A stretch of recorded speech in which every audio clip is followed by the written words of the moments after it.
Our UN ambassador just laid out our detailed vision to reflect today's world, not yesterday's.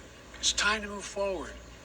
The Security Council, like the UN itself, needs to go back to the job of making peace, of brokering deals to end wars and suffering.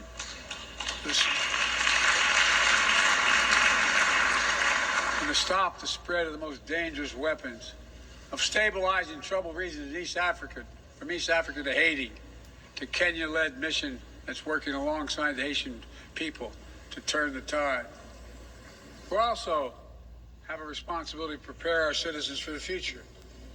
We'll see more technological change, I argue, in the next 2 to 10 years than we have in the last 50 years.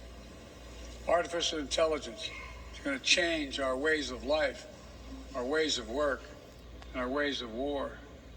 It could usher in scientific progress at a pace never seen before, and much of it could make our lives better. But AI also brings profound risks, from deep fakes to disinformation, to novel pathogens, to bioweapons. We've worked at home and abroad to define the new norms and standards. This year, we achieved the first ever General Assembly resolution on AI to start developing global rules of the road. We also announced a declaration on the responsible use of AI, joined by 60 countries in this chamber. But let's be honest, this is just the tip of the iceberg, what we need to do to manage this new technology. Nothing is certain about how AI will evolve or how it will be deployed. No one knows all the answers. My fellow leaders, it's with humility, I offer 2 questions. First, how do we as an international community govern AI? As countries and companies race to uncertain frontiers, we need an equally urgent effort to ensure AI's safety, security, and trustworthiness. As AI grows more powerful, it also must grow more responsive to our collective needs and values. Benefits of all must be shared equitably. It should be harnessed to narrow, not deepen, digital divides. Second, will we ensure that AI supports rather than undermines the core principles that human life has value and all humans deserve dignity? We must make certain that the awesome capabilities of AI will be used to uplift and empower everyday people, not to give dictators more powerful shackles on the human spirit. In the years ahead, there may well be no greater test of our leadership than how we deal with AI. Let me close with this. Even as we navigate so much change, one thing must not change. We must never forget who we're here to represent. We, the people. These are the first words of our Constitution, the very idea of America.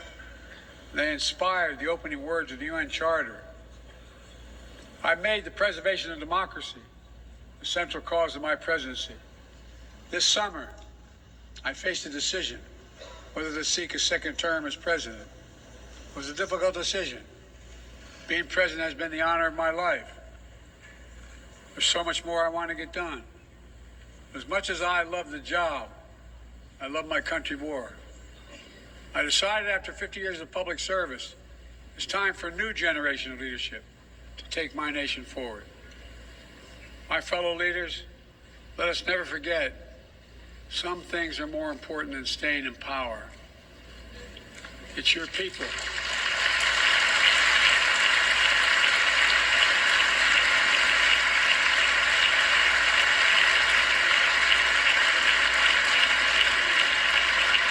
It's your people that matter the most.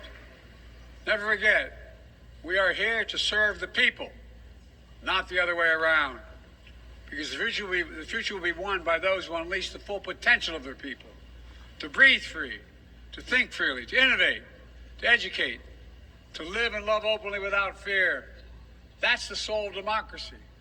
It does not belong to any one country.